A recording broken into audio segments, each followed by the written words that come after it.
Christian Binet a choisi un certain nombre de tableaux. Déjà, le fait de choisir des œuvres est assez significatif. Là, je comprends tout à fait son choix et on le comprend. Parce que ce tableau, il a quelque chose d'une bande dessinée quand même. On pourrait facilement isoler tous ces groupes de personnages et puis mettre une bulle et les faire parler. Alors aussi, il y a une chose qui m'a beaucoup amusé, qui s'appelle la Sainte Famille, qui va au recensement. Donc vous reconnaissez tout à fait toutes les maisons palestiniennes, typiques, etc. Et puis alors on sent surtout que la Sainte Famille, il faut vraiment la chercher. C'est ça que les Bilochon trouvent qu'on devrait mettre des flèches, parce qu'on sent que le sujet principal pour lui, c'était pas la Sainte Famille. À la limite, il l'aurait mis derrière la maison là-bas, ça changeait absolument rien au tableau. Par contre, on sent qu'il s'est amusé avec des tas de petites scènes, etc. Alors je vous en signale deux, mais il y en a d'autres. Je trouve qu'il y en a une qui est quand même assez rigolote, c'est le mec qui vient de lâcher son pot en cuivre, et à mon avis, celui qui est en dessous, il va le sentir passer. Hein. Et puis là, vous avez, je trouvais que c'est très rigolo, parce que vous avez la babonne qui tire monsieur en train de faire de la luge.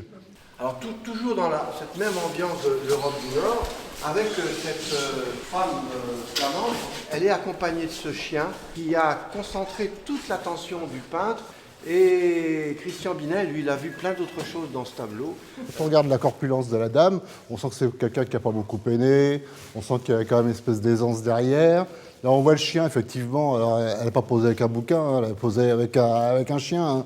Donc, ça, là, des petites anecdotes comme ça qui font qu'on finit par un petit peu découvrir ce qu'étaient les personnages. Il y a toute une histoire derrière, voilà, c'est ça que j'aime bien dans les portraits. Alors on va de l'autre côté, jusqu'à un tableau très différent. Il y a un aspect qui, en général, étonne les visiteurs et ça n'a pas manqué d'étonner Christian Binet et il amène une explication. Vous parlez pour les amygdales, pour l'inflammation des amygdales. Ouais, mais c'est ce qui fait le charme en fait de ça déjà parce que la qualité de peinture est exceptionnelle, je trouve, pour cette époque-là. Il y a qu'à regarder la finesse. Puis c'est vrai qu'il y a toujours un côté naïf, mal proportionné, il y a qu'à regarder les mains, choses comme ça. Et c'est touchant, en fait. C'est une maladresse quelque part, mais en même temps, on ne peut pas s'empêcher d'être touché par cette atmosphère, en fait.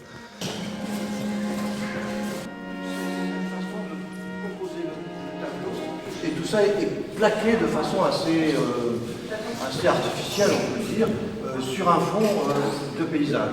Au moins, ce qui est bien, c'est que vous n'essayez pas de vendre votre marchandise. Hein. Ça vous l'avez descendu, le tableau, mon vieux. De toute façon, rien n'est à vendre ici. Ah, c'est vrai que... Celui-là, il risque de me rester sur les bras. Oui, je pense. Regarde mal. Il faut le solder. Hein.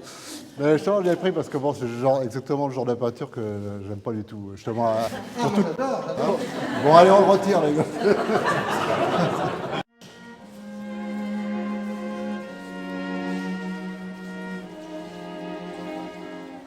Donc l'Italie, c'était presque un autre monde. Il fallait franchir les Alpes et puis là on découvrait un pays avec une végétation, avec une lumière surtout tout à fait différente. Mais je pense que c'est pas tout ce contexte historique qui a retenu.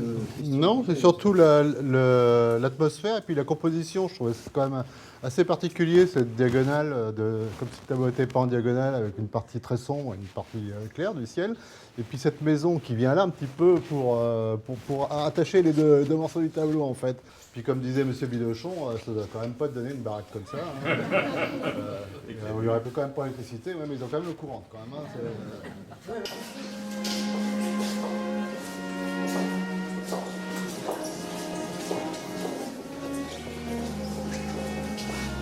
Il a donné quelques exemples de ce genre de la marine.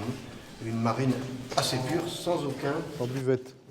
Voilà, c'est ce que regrette M. Bilochon, c'est qu'en fait c'est mal cadré comme tableau, donc on a beaucoup de ciel, on a peu de plage, donc on ne voit même pas où est la buvette. Voilà, c'est à peu près ça.